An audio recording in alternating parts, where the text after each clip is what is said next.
Okay, let's get started. I'll be calling on people in groups of two, so the person on deck will be ready when your time comes. Let's start with Dean Legge, and we'll go to Anthony Dasher after that.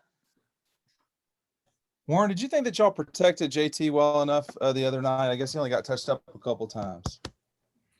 Yes, I think we did a good job protecting the quarterback. I think we gave it one sack, but other than that, we protected JT pretty well. All right, Warren, how you doing, man? I asked the question today. How was JT looking at practice? There had been some rumors he maybe got dinged up a little bit. How did he look at practice this afternoon? He's been looking good. He hasn't missed a beat. He's been practicing, taking reps, and he looks good. Okay, let's go to Mark Weiser, followed by Seth Emerson. Hey, Warren, I know you guys didn't throw the ball, with much success downfield in this game. Has that been an emphasis, or is that just more about what Clemson's defense was giving you? Can you repeat the question, please? Yeah, I was saying you guys, I think the longest pass completion for you guys was about 21 yards last week against Clemson. Have you guys been, working on that in particular more, or is that just about what Clemson's defense was giving you?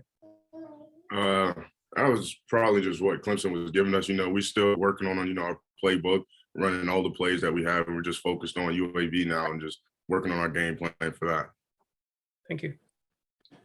Warren, following up on JT, I hate to put you on the spot, but we don't really have any other options. Is JT going with the ones still? Is Carson going with the ones? What's happening? They're both taking reps. Yeah, so they're both taking reps during practice. JT's coming in there taking reps, and Carson comes in there too and takes some reps. Okay, let's go to Mike Griffith, followed by Jake Rowe.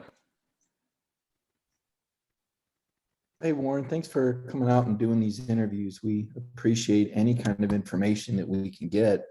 How did you feel about your run blocking in the game? In the beginning of the game, it wasn't, it's to the standard that we wanted, but towards the end of the game, we started clicking and moving the ball down the field. But, this week we're, want to put an emphasis on, running the ball more efficient and just being better on offense. Warren, you talk about being more efficient and you guys placing emphasis on things. I mean, how, what's the attitude of you guys? I mean, would you consider you guys an intense group that really wants to kind of get out there and dominate, or are you guys kind of more of a laid back group that are, just kind of taking it day by day? How would you kind of, characterize your group of offensive linemen? Every day is intense. As an offensive line and as a group, you always want to be dominant.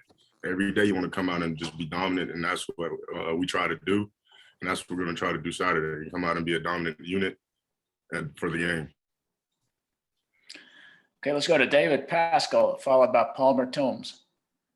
Warren, you guys have probably heard for weeks about the Clemson game, and now you're probably still hearing when you walk around campus about the Clemson game. As a player, is there an element to getting up the same way for every team, no matter who you play, or is that something that we blow out of proportion because you only have 12 of these opportunities a year? Everybody's been talking about Clemson the past week, but we've been focused on UAB. They have a good team. They have a bunch of returners coming back. They won conference championships for their conference. They're a good team, so we're focused on them and our game plan for Saturday. Warren, from what you've seen from Carson Beck in practice, what kind of skill set does he bring to the table, and how confident are y'all in him? We're very confident in Carson.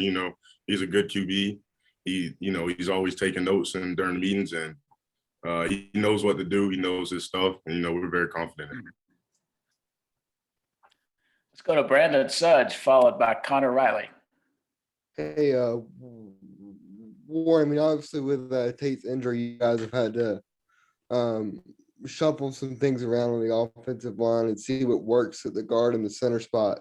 From your perspective, how do you feel like the depth that y'all have at the guard and tackle spots is kind of a luxury to kind of just move guys around, and y'all can kind of just see what works in certain situations? You know, our depth in the O-line room is pretty deep. You know, we have a lot of people taking on a lot of reps everywhere just so we all can be comfortable in certain situations, just in case we have to be put into it. And, you know, we've been, what was the second part of your question again? I mean, that was basically it. I mean, it's Oh. just like, how do you guys use that depth in a spot like this to where somebody already got hurt? Oh yeah, our depth is pretty good. And, you know, Coach Smart, we get a bunch of reps, and so everybody gets a bunch of reps at different positions during the day. So we'll all be ready just in case we have to be thrown into a position where we have to play a different position. Hey, Warren, how has Broderick Jones progressed? I know Kirby had said that he had now been ready to play. What have you sort of made of him as he's made his way up sort of the depth chart this fall? You know, Broderick, he's a good player. You know, he comes out every day, gives it 110%, and he just comes out there and works hard. You know, he works hard on and off the field, and I think he's ready to play. Okay, we'll go to Chip Towers, and we will finish with by opening it up to any questions. Warren, if Carson or anybody other than JT had to play quarterback on Saturday, would you think the game plan would have to be significantly changed, or can you guys run the same stuff regardless of who's under center? You know, I would think we would run the same offensive scheme that we've already have. You know, that's kind of Coach Monken's call. You know, whatever he calls, we're going to run it, and we're going to try to execute it to the best of our abilities. Okay, questions from anybody?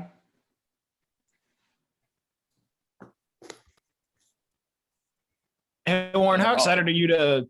Sorry, one quick one here, Tim. Playing in front of 92,000 fans on Saturday, first time in over a year. How excited are you for that and that opportunity? I'm very excited. You know, it's been a long time since we had, 92,000 in the stadium. So it'll be a fun day.